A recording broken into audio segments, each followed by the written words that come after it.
Have you ever experienced that moment when a seemingly insignificant choice spirals into a cascade of consequences, ultimately altering the course of your entire existence? Indeed, that's essentially the scenario that unfolded when I allowed my former partner to take up residence in our guest room.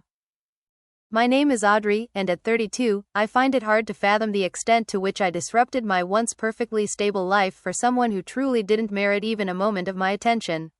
It began roughly 6 months ago when Caleb unexpectedly reached out to me via text. During my college years, I was in a relationship that lasted nearly 3 years before crossing paths with Douglas, who would become my husband. Caleb and I shared a tumultuous, fervent connection, thrilling yet ultimately draining. Ethan stood apart, a figure of steadiness, reliability, and authentic kindness. Following my breakup with Floyd, I found the strength to move forward and ultimately wed Douglas. We acquired a quaint starter home in the suburbs and embraced a cozy rhythm of life. When Floyd's name appeared on my phone after almost 5 years of silence, I felt a mix of surprise and curiosity. He shared that he had been forced out of his apartment following the loss of his job and was urgently seeking a place to call home. He had attempted to stay with various friends, yet each one seemed to lack both the room and the tolerance for his presence.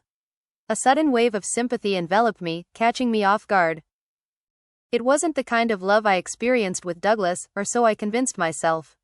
I find myself preoccupied with thoughts of someone who once held a significant place in my heart. That evening, as we sat down for dinner, I brought it up to Douglas, attempting to keep my tone light and nonchalant. "So, do you recall my former partner, Floyd? He is navigating a challenging time and requires a temporary refuge. Only until he secures a new job and finds a place to live. A few weeks, at most." Ethan lifted his gaze from the plate, his fork hovering in the air. "The very Caleb you described as manipulative and irresponsible?" I flinched as my own words were hurled back in my direction. "Individuals evolve, Doug. Years have passed, and he finds himself nearly without a home. The guest room remains unoccupied, quietly awaiting its purpose." Over the course of the next 3 days, I persistently raised the issue, gradually wearing Ethan down with a blend of guilt, appeals to compassion, and assurances that it would be a fleeting matter. What sort of individuals would we become if we allowed someone we care about to find themselves homeless? It's merely a fleeting moment. He is in pursuit of new locations. Ethan hesitated, yet ultimately acquiesced, driven by his desire to bring me joy. That's the essence of Douglas. He consistently strives to bring me joy, often at the cost of his own well-being. On the day Caleb took up residence, I observed Ethan observing us intently as we reconnected in the living room. He seemed uneasy, yet I was preoccupied with the satisfaction of my own generosity. Caleb exhibited exemplary conduct, expressing his gratitude to Ethan with fervor, discussing the job interviews he had scheduled, and assuring that he would contribute to the household expenses once he regained his stability. The initial week unfolded without any issues. Caleb exhibited a courteous demeanor, maintained the guest room in an orderly fashion, and appeared sincerely grateful. Yet, I observed the subtle details. His gaze would linger on me when Ethan averted his eyes, the way he effortlessly wove in our shared memories, always seeking reasons to occupy the same space I did. I failed to bring any of it to a close as I ought to have done. As the second week unfolded, Caleb found himself more at ease. He would slumber until the sun reached its zenith, while Ethan departed for his duties at the break of dawn. This signified that Caleb and I found ourselves in the house together, enveloped in solitude for hours on end. We would share a cup of coffee, enjoy some television, or reminisce about the days gone by. Anticipation began to bloom for those early hours of the day.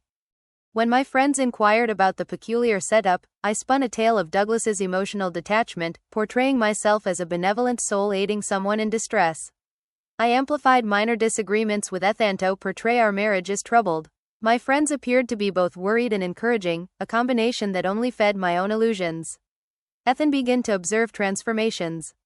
He returned home to discover Caleb and me sharing a laugh, only to see us fall silent the moment he stepped into the room. There was a time when he stumbled upon messages from Caleb on my phone, messages that carried an air of familiarity. Yet, when he brought it up, I turned the tables, labeling him as paranoid and intrusive. He's merely extending a gesture of friendliness. Is your insecurity truly that profound? I noticed the uncertainty flickering in Douglas's gaze, yet he offered me an apology. In reality, I found myself gradually descending into perilous grounds. I often found myself adjusting my hair before Caleb stirred, donning more charming loungewear within the confines of our home, and experiencing a delightful flutter at the sound of his footsteps approaching down the hallway. I reassured myself that it was merely innocent, a reflection of human nature to desire to present oneself well. Yet, beneath the surface, I sensed a shift occurring, and rather than halting its progression, I found myself nurturing it. A month had passed, yet Caleb remained without any definitive plans to depart. His job interviews inexplicably unraveled, and the apartment viewings always seemed to slip through his fingers. Ethan softly proposed that we establish a move-out deadline, and in an instant, I leapt to Floyd's defense. Are you really considering casting him out onto the street? Where has your compassion gone, Douglas? He is making an effort. I manipulated my husband into feeling guilty for establishing a fair boundary in our home, casting him as the antagonist, while I portrayed myself as the benevolent hero. Caleb and I were crafting our own private realm, one that left Ethan on the outside looking in. We shared inside jokes, exchanged secret glances, and experienced a deepening intimacy that blurred the boundaries of our emotions. While Ethan toiled away at his job, Caleb would confide in me about the discontent that seemed to shadow my marriage, insisting that I was worthy of someone who truly grasped the essence of who I am. Rather than standing up for my husband, I would simply nod and share my own concocted complaints. I found myself deeply engaged in actions that eroded my marriage, all the while persuading myself that I was merely being amicable. As the third month unfolded, the atmosphere grew increasingly ominous. Ethan had increasingly pressed for answers regarding Floyd's moving plans, and I found myself depleting my supply of justifications. It was at that moment that Caleb revealed he might have discovered an apartment, yet he was in need of funds for the security deposit. It's a wonderful location, yet they require both the first and last month's rent along with a security deposit. That's about $3,000, he remarked, his expression heavy with disappointment. Without a moment's hesitation, I declared, we could assist you with that. The words flowed from my lips with surprising ease, as though Douglas's wealth were mine to bestow. That night, when I broached the subject with Douglas, framing it as a means to finally remove Caleb from our home, he appeared reluctant. That sum is quite substantial, Audrey. What happens if he fails to repay us? I unleashed the manipulation with unwavering intensity. Are you truly more inclined to have him stay here indefinitely rather than assist him in finding his own place? I was under the impression that you wished for his departure. I crafted the impression that the loan was Douglas's own brainchild, a remedy to the issue he had been voicing his concerns about. In the end, he consented, drafting a check for Caleb from our shared account, with the assurance that it would be reimbursed once Caleb regained his stability. In the recesses of my mind, I understood that Caleb had no plans to return that money. I had encountered this familiar pattern throughout our relationship, promises of repayment wrapped in grandeur, yet they always faded into nothingness. Yet, I remained indifferent. A portion of my thoughts regarded it as a form of compensation for the amusement and companionship that Caleb offered during those solitary days when Ethan was occupied with work. At this juncture, Caleb and I had established a cadence to our daily lives that entirely left Ethan out of the equation. After Ethan departed for work, we would rise, share a cup of coffee, and lose ourselves in hours of conversation or in shows that Ethan found less appealing. I often found myself reflecting that this was far simpler than my time with Douglas. In that fleeting instant, a twinge of guilt would wash over me, only to be swiftly dismissed by my own justifications. I would entirely cease to invest any energy into my marriage. Evenings spent with Ethan grew infrequent, and when they finally occurred, I found myself distracted and disengaged. Should Ethan attempt to spark intimacy, I would be armed with a repertoire of excuses, headaches, fatigue, the weight of stress. Throughout the experience, my acute perception of Caleb was growing stronger. We would create moments for connection, his fingers grazing mine as we exchanged coffee, positioning ourselves on the couch so that our legs intertwined, embraces that lingered just a bit too long in Douglas's absence. When friends inquired about the dynamics of our unconventional living situation, I would weave a tale about the challenges in our marriage that had begun long before Caleb entered the scene. For some time, Ethan and I found ourselves entangled in difficulties. I would assert that we are entirely reimagining our past. He is perpetually engrossed in his work, leaving little room for my presence. My friends would nod with understanding, blissfully ignorant of the fact that I was rationalizing my emotional affair by conjuring up marital issues that had only come into existence through my own imagination. That fateful night took a turn when Caleb stumbled upon a small bag of weed tucked away in his jacket pocket. He proposed to share it with me once Ethan had retired for the night. Just like in the past, he remarked with that smile that once sent my heart racing back in college. We slipped away to the back patio, indulging in laughter and the sweet haze, reminiscent of carefree teenagers evading discovery. As Ethan rose to quench his thirst, he caught sight of us through the window.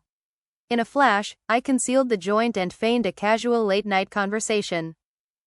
The following morning, as Ethan cautiously inquired whether I had been smoking with Floyd, I vehemently denied it. What prompts such a question? I must admit, I haven't engaged in that activity since my college days. I deceived him without a hint of hesitation. Are you observing my actions at this moment? Inquiring about my activities with my friends? I transformed his valid concern into a charge, causing him to question his own perceptions and offer me an apology, when it was I who ought to have been the one to apologize. The palpable tension between Caleb and me intensified with each passing moment. After Ethan drifted off to sleep, we would immerse ourselves in films, gradually inching closer until our legs intertwined, my head finding a comfortable perch on his shoulder from time to time. In the stillness of the living room, his hand sought mine, our fingers weaving together in the embrace of darkness. We lingered in that moment for an hour, our heartbeats quickening, traversing a boundary that could never be undone. I found myself paying more attention to my appearance for Caleb than I ever did for my husband. I would don the fragrance Caleb once expressed fondness for, arrange my hair in the manner he recalled from our college days, and select ensembles I was certain would draw his gaze. One morning, as I was preparing myself, Ethan remarked on my appearance. "Your appearance today is quite lovely. Is it a moment worth celebrating?" The trace of doubt in his voice vexed me. Is it so wrong to simply desire to look good? I responded, deliberately steering clear of his gaze reflected in the glass. Or would you rather I abandon all restraint entirely? Yet another unjust allegation. Yet another method to convince Ethan that he was at fault, when in truth, the issue lay with me all along. The most devastating moment arrived when Ethan stumbled upon the text messages exchanged between Caleb and me. Their words danced on the edge of propriety, weaving an intimate tapestry of inside jokes and subtle nods to the deepening bond between us. Ethan faced me, his voice laced with a tension that hinted at the emotions he was carefully restraining. What could this possibly be? Is that you, Audrey? What's happening between the two of you? In a fit of rage, I lashed out, branding him the antagonist for daring to invade my privacy by checking my phone, all the while sidestepping the real issue at hand, the content of the messages themselves. Am I really unable to have friends now? You do not possess me, Douglas. I called out, observing him withdraw into his own thoughts, questioning his very right to challenge this glaring warning sign. Your paranoia and need for control are evident. I added that remark deliberately, fully aware of how it would sting, drawing a painful comparison to his father, who had wielded similar control over his mother. After 5 months of Caleb residing with us, the inevitable came to pass. Ethan found himself embarking on an overnight business trip, a journey that marked his first since Caleb had taken up residence with him. Once his car rolled away from the driveway, an unmistakable change enveloped the atmosphere, a silent recognition shared between Caleb and me that we were genuinely alone at last, free from any possibility of interruption. We indulged in takeout and uncorked a bottle of wine, nestling closer than we typically would on the couch. One glass transformed into 3, and our dialogue became ever more playful and suggestive. Caleb evoked memories of our physical relationship during college, recalling details that made me feel a rush of warmth and discomfort. Rather than dismissing this wholly unsuitable dialogue, I chose to engage with it, contributing my own memories. Floyd's hand grazed my knee before it began its deliberate ascent. This was the moment, the final opportunity to halt before traversing a boundary that could never be undone. I was fully aware of my intentions as I set my wine glass aside and shifted my gaze in his direction. This was neither a mere accident nor a fleeting misjudgment. The decision was made with intention. Following that night, events unfolded with remarkable speed. We became ever more audacious, snatching fleeting instances whenever Douglas's gaze wandered elsewhere. The allure of potential exposure intertwined with the excitement, and I came to understand that a fragment of my being yearned for revelation, for a resolution to the suspended state we found ourselves in. The shower incident that would ultimately reveal all was not orchestrated, at least not with intention. Ethan had alluded to a meeting that would extend his hours at the office into the late evening. Caleb and I chose to share a shower, a ritual we often embraced during our college days. As I stood beneath the cascading water, laughter bubbling forth while Caleb gently washed my hair, the sound of the front door opening went unnoticed. Ethan wandered through the house, his meeting unexpectedly cancelled, yet I remained oblivious to the sound of him calling my name. The sound of the bathroom door creaking open reached my ears, followed by an eerie silence that enveloped the space. The shower curtain hung slightly ajar, offering no space for denial or justification. The expression on Douglas's face in that fleeting instant will linger in my memory for all time. Shock transformed into understanding, followed by a pain so intense and profound that it was almost unbearable to observe. Douglas, I finally succeeded, but he was already retreating from the bathroom, shaking his head as if attempting to erase the memory of what he had just seen. I snatched my robe and hurried after Douglas, discovering him in our bedroom, his hands trembling as he extracted a suitcase from the closet. "Allow me to elucidate," I implored, even though there was no explanation to offer, no rationale that could ever vindicate what he had just witnessed. "Could you clarify what you mean?" Ethan spoke in a voice that was unsettlingly serene, his actions almost robotic as he tossed garments into the suitcase. "Describe the ways in which you've been engaging with your ex in our shared space while I'm away at work, despite my efforts to support both of you." Every question was sharp and merciless. "How much time, Audrey? Ever since he took up residence? Prior to that?" "It's not what you think," I replied instinctively, the reflexive response of the one burdened by guilt. "It simply occurred. No plans were made." Ethan chuckled, a sound devoid of any true mirth. "It simply occurred, within the confines of our shower. After he has spent months here at my expense. Subsequent to my act of lending him money. After I opened the door to him, swayed by your persuasion that it was the right course of action." With a decisive motion, he zipped the suitcase shut. "I've acted like a fool." Caleb stood in the doorway, fully dressed, his expression lacking the appropriate remorse for someone recently discovered in such a delicate situation. "Listen here," he began to speak, but Ethan interrupted him. "Refrain. Simply refrain from doing so." Ethan faced me, his eyes steely with a determination I had never witnessed until now. "You both must depart by tomorrow.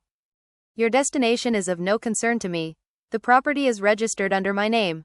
This evening, I shall take refuge at my brother's abode, and upon my return tomorrow night, I anticipate that you both will have departed." As the front door banged shut, I glanced at Floyd, a wave of genuine regret washing over me for the first time. Not for my actions, but for the misstep that led to my exposure, for the repercussions that now loomed over me. "What shall we embark upon?" I inquired. Caleb nonchalantly shrugged, his hand instinctively moving toward his phone. "It seems we are preparing to leave. I shall reach out to a few friends. Discover who possesses available space." The following day, while we stuffed our quickly assembled possessions into my car, I cast a glance back at the home I had shared with Douglas. The dwelling we selected as one, adorned with our shared strokes, where we crafted our existence. The weight of what I had discarded washed over me in waves, yet I suppressed it, opting to concentrate on the journey that lay ahead with Floyd. This is what I desired, isn't it? Escape from the monotony of my marriage? An opportunity to revive the connection Caleb and I once shared? For the following week, we found ourselves drifting from one couch to another, our possessions squeezed into the confines of my car, while the weight of reality began to reveal the fissures in our relationship. Caleb was in a state of agitation, his frustration palpable due to the absence of privacy and the discomfort that had permeated my marital abode. In the absence of Ethan as our shared adversary, stripped of the exhilarating veil of secrecy, we confronted the stark truth of the foundation upon which our relationship had been constructed. Deceit, self-interest, and ease. Ethan promptly initiated divorce proceedings, citing infidelity and providing comprehensive documentation to support his claims.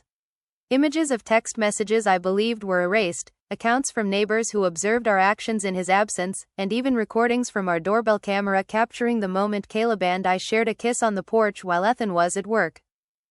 He had spent months meticulously collecting evidence, all the while I believed I was outsmarting him. 2 weeks into our state of homelessness, Caleb received a message from Melissa, a girl we had both crossed paths with during our college days. She had been a member of my sorority, and I had always harbored a dislike for her due to her blatant infatuation with Caleb during that time. She extended an invitation for Caleb to stay at her home until he secured a more permanent residence. The moment his face illuminated with joy at the message, a shiver coursed through me. Wonderful news, he remarked, his fingers already dancing over the keyboard to craft a response. Melissa has room available at her residence. I can begin staying there starting tomorrow. What of me? I inquired, a heavy sensation settling in the pit of my stomach. Is there space for the two of us in her life? Caleb lifted his gaze from the screen, his face betraying a blend of remorse and liberation. Indeed, she referred to me directly. Her abode is quite modest, a studio apartment. Are you really going to abandon me here on Jason's couch while you head off to be with Melissa? The taste of betrayal lingered on my tongue, a bitter irony given my own actions toward Douglas. Caleb gave a nonchalant shrug, his hands deftly organizing his belongings into the backpack. This is merely a fleeting moment, Audrey, until we devise a solution. Jason mentioned that we could both stay here for a couple of weeks. What happens next? I insisted, my eyes brimming with unshed tears, despite my attempts to hold them back. What's the strategy, Floyd? Where shall we make our home? What is to become of us? He hesitated, deliberately steering clear of my gaze. Listen, I'm working to regain my footing in this situation. This predicament is intricate. Perhaps a little distance is what we require to gain clarity on our situation. Cosmos, we have completely transformed my entire existence to unite as one. My voice escalated, and Jason's roommate emerged from his bedroom, casting us a look of irritation. Caleb hushed his tone. Your decision to jeopardize your marriage was not something I requested, Audrey. Your decision led you here. The nonchalant harshness of his words struck like a blow. I appreciate your generosity in allowing me to stay during this time of need, yet I must admit, this isn't quite how I envisioned things unfolding. One evening, yearning to catch a glimpse of him after 3 days of scarce communication, I made my way to Melissa's apartment without a word to him. Once, I dropped him off at that place, and the building lingered in my memory. As I strolled through the parking lot, my gaze caught the sight of his unmistakable backpack visible through the window of a ground-floor unit. With a hushed demeanor, I leaned in to catch a glimpse within. Caleb lounged on the couch beside Melissa, his arm draped casually over her shoulders, as their laughter mingled with the sounds emanating from the television. The easy closeness of the moment was undeniable. She leaned into him, a comfortable intimacy as his fingers danced through her hair. In a moment that felt suspended in time, I stood there, unable to move, as he bent down and pressed his lips to hers. Not a mere friendly peck, but a profound, fervent kiss that she embraced with equal fervor. My breath caught in my throat, and I could sense their attention shift toward the window. Floyd's eyes grew wide with recognition as he swiftly extricated himself from Melissa's grasp, making his way toward the door. As I made my way to my car, he suddenly appeared at my side, having caught up to me. Hold on, Audrey. Allow me to elucidate. I spun on my heels, rage surging in place of disbelief. Could you clarify what you mean? So, you're involved with Melissa while keeping me in the dark? All this time, as I sacrificed everything for you, you were merely taking advantage of me for a roof over your head? He protested, insisting, it's not like that. Yet his gaze averted from mine, the familiar sign he displayed back in college whenever he was being untruthful. Melissa and I reconnected, though I was going to tell you about it. When will it be? How many more weeks of being busy will it take before we can finally meet for coffee? Once my divorce was finalized and you no longer required me as a safety net? Something shattered within me. Every rationale I had constructed, every argument I had crafted to persuade myself that shattering my marriage was, in some way, justified by the unique bond Caleb and I shared. Everything fell apart. I had cast aside a genuine soul who cherished me for the sake of one who had been exploiting my trust from the very start. I drove away, tears cascading down my cheeks, finally compelled to face the enormity of my loss. My union, my sanctuary, my self-respect. Everything was given up for a man who had never planned to support me. While waiting in my car outside Jason's apartment, I glanced at my phone and noticed an email from Douglas's lawyer. The divorce proceedings were advancing, with a hearing set for the upcoming week. The attorney emphasized that, in light of the evidence presented, I should anticipate a modest alimony arrangement and no entitlement to our home. I embarked on this entire calamity under the impression that I was recovering something I had once lost with Floyd. Harboring the notion that Ethan fell short in some way. In that moment, I found myself isolated within the confines of my car, my possessions haphazardly stowed in trash bags.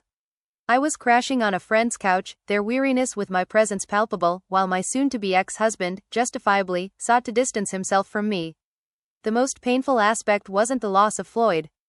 It was the moment of undeniable realization that I had discarded something genuine and invaluable in pursuit of an illusion. Ethan had cherished me with unwavering sincerity. He had toiled diligently to provide us with a fulfilling existence. He had placed his trust in me, held me in esteem, and recognized my worth. In return, I had betrayed him in the most painful manner imaginable, within the very walls of our home, alongside someone he had selflessly chosen to assist. I long to declare that I gained some deep insight, that I rose from this calamity transformed into a better version of myself. Yet, the reality is far more intricate. I continue to seek out reasons to hold others accountable for the decisions I make. Ethan for your tireless efforts. Caleb for his manipulation of me. Conditions that have led me into an untenable predicament. Even as I recount this tale, I find myself downplaying my role, yearning for sympathy instead of embracing accountability. A year has passed, and Ethan's flourishing. Through our shared acquaintances, I learned that he has received a promotion, purchased a new home in a more desirable area, and even embarked on a new romantic relationship. Caleb and Melissa's relationship endured for a mere 3 months before he departed for another, leaving her grappling with unpaid rent and a shattered heart. Perhaps it's karma. What about me? I'm in the midst of gathering the fragments, still pondering how I could have been so oblivious to the treasure I possessed, so eager to cast it aside for a specter from my history, one that never truly materialized beyond the confines of my own mind.